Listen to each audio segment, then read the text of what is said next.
अच्छी खबर आ रही है, संकट टल गया है। हॉर्मुज से निकलने लगे हैं जहाज। देश के लिए आई है गुड न्यूज। 15 जहाज आ रहे हैं भारत। अब ना गैस की कमी होगी, ना किसानों के लिए कोई आफत रहेगी। तो क्या क्या इन जहाजों में आ रहा है, जानिए। नमस्कार, मैं हूं आपके साथ ममता तिवारी और आप देख रहे हैं न्यूज 18 का डिजिटल प्लेटफॉर्म।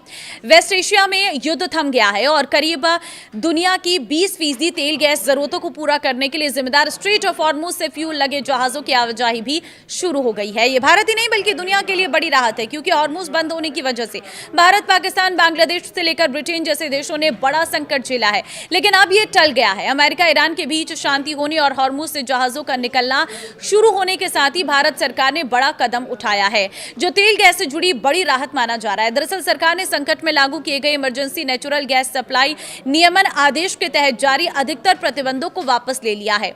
पश्चिम एशिया में तनाव और ग्लोबल सप्लाई चेन पर पड़े असर के बीच रसायन एवं उर्वरक मंत्रालय ने बताया कि उर्वरक और कच्चा माल लेकर आ रहे 15 जहाज सुरक्षित रूप से हॉर्मुज पार कर चुके हैं।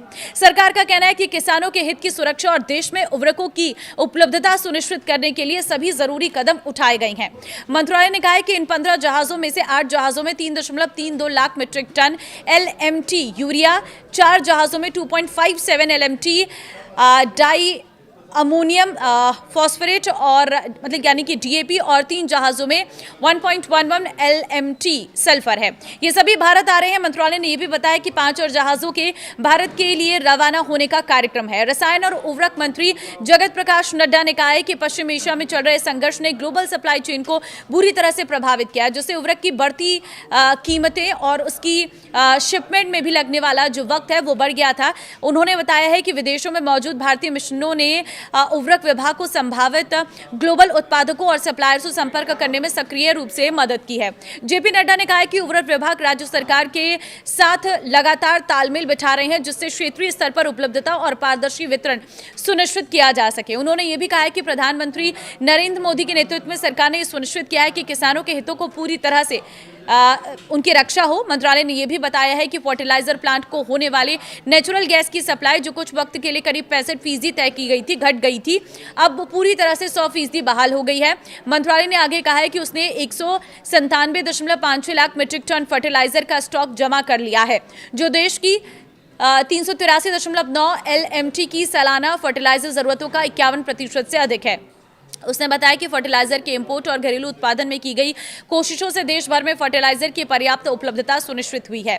दुनिया की तेल जरूरतों को पूरा करने के लिए स्ट्रेटेजिक रूप से महत्वपूर्ण स्ट्रेट ऑफ हॉर्मुज पर जहाजों की आवाजाही का सिलसिला सुचारू होने के बाद ये प्रतिबंध करीब 4 महीने के बाद हटाए गए हैं।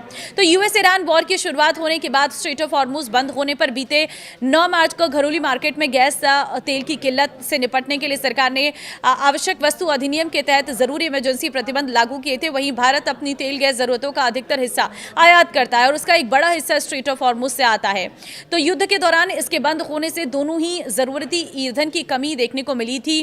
किसानों को परेशानी हुई थी क्योंकि उर्वरक नहीं आ पा रहा था। ऐसे में पेट्रोल, डीजल से लेकर LPG तक की कीमतों में और उर्वरक की कीमतों में इजाफा देखने को मिला था। लेकिन अब क्योंकि स्थितियां सामान्य हो गई हैं, तो ऐसे में अब जहाज जो है वो स्ट्रेट ऑफ हॉर्मुज से आराम से पार कर पा रहे हैं और इससे देश में जो कमियां हो रही थी वो वापस से अब रिवाइव होने लगी है। ऐसे में माना यह जा रहा है कि क्या पता जब अच्छे से यहां से आवाजाही पूरी तरह से शुरू हो जाए तो उसके बाद जो कीमतें हैं वो भी कम हो सकती हैं, चाहे फिर वो किसानों के लिए राहत की बात रहेगी या फिर वो आम जनता के लिए, क्योंकि पेट्रोल और डीजल के दाम भी जल्द कम किए जा सकते हैं।